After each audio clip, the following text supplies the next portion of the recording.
कानपुर के संजीव नगर 2 में अखिल भारतीय हमारा समाज पार्टी द्वारा समारोह का भव्य आयोजन हुआ। कार्यक्रम का संचालन कृष्णावतार अग्रहरि ने किया। इस अवसर पर प्रदेश के कोने कोने से आए वैश्य समाज के वरिष्ठ जनों एवं मातृशक्तियों को सम्मानित किया गया, जिन्होंने समाज सेवा, शिक्षा, व्यापार, धर्म और सामाजिक एकता आदि के क्षेत्रों में अनुकरणीय योगदान दिया है। विशेष रूप से उन वैश्य परिवारों को भी सम्मानित किया गया जिन्होंने वैश्य समाज के दूसरे वैश्य उपवर्गों के बीच आपसी विवाह संबंध कर सामाजिक समरसता, एकता और समानता का संदेश दिया है। यह कदम पार्टी के उस उद्देश्य को दर्शाता है। ऐसे परिवारों का सार्वजनिक मंच से सम्मान वैश्य समाज में जातीय वैश्य उपवर्गों के बीच भाईचारे और समरसता को मजबूत करने की दिशा में एक प्रेरणादायक पहल है। कार्यक्रम को संबोधित करते हुए प्रदेश अध्यक्ष शैलेंद्र गुप्ता ने कहा कि भारत में वैश्य समाज की जनसंख्या लगभग 33% है, लेकिन विभाजित उपवर्गों के चलते इसे राजनीतिक रूप से केवल 3% माना जाता है।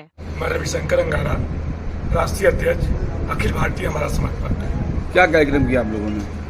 हम लोगों की आज कल और आज 2 दिन की 2 दिवसीय बैठक थी, जिसमें उत्तर प्रदेश के समस्त जिलों से कार्यकर्ता और पदाधिकारी आए हुए थे। प्रदेश पदाधिकारी आए थे और इतना ही नहीं, राष्ट्रीय स्तर के जो अन्य प्रदेशों के प्रभारी हैं, सब प्रभारी हैं, उनको भी आमंत्रित किया गया था।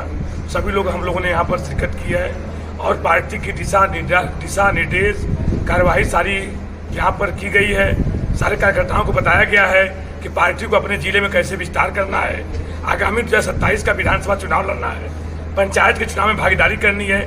इस सारे विषयों पर वैश्य समाज की पार्टी अखिल भारतीय हमारा समाज पार्टी के सारे पदाधिकारियों ने चर्चा की है और हम लोग जल्द ही एक अच्छे मुकाम पर, एक अच्छे ताकत के रूप में 2027 का लक्ष्य बना के हम लोग उभरने का प्रयास कर रहे हैं। इन्हीं बातों को आपके बीच रखना चाहता हूँ।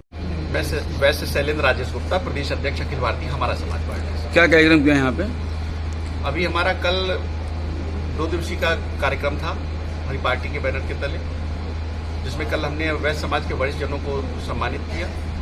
आज हमारी पार्टी के कार्यकर्ता इकट्ठे हुए और हमारे कार्यकर्ता सम्मेलन है और जिस तरह से वैश्य समाज मौजूदा सरकार में सताया जा रहा है, उन विभिन्न मुद्दों पे बात होनी है। अभी रिसेंट का एक मामला है आजमगढ़ का, अरविंद गुप्ता जी जो कि वहाँ भाजपा के कार्यकर्ता हैं, वरिष्ठ कार्यकर्ता हैं और भाजपा के ही कार्यकर्ताओं द्वारा उनको पीटा गया और इस हद तक पीटा गया कि वो एडमिट हैं, लेकिन उनकी ना तो कोई सुनवाई हो रही है, न ही कहीं मुकदमा दर्ज हुआ, न ही किसी पे बुलडोजर चला और न ही कोई गिरफ्तारी हुई। तो आपकी पार्टी आगे क्या करना चाह रही है? हमारी पार्टी जो है, हम सर्व वैश्यों को एक साथ लेकर चल रहे हैं। जो वैश्यों पे उत्पीड़न हो रहे हैं उनके खिलाफ आवाज उठाते हैं और जगह जगह अभी तक तो हम लोगों को इतना नॉलेज नहीं होता था कि बनिया कितना परेशान किया जा रहा है, लेकिन अब हम जब वैश्य समाज की मुहिम को लेके चले हैं तो पता चलता है कि हर जगह बनिया मारा पीटा जा रहा है। कल का एक मामला है बरेली का, बरेली में नवाबगंज में एक गुप्ता जी को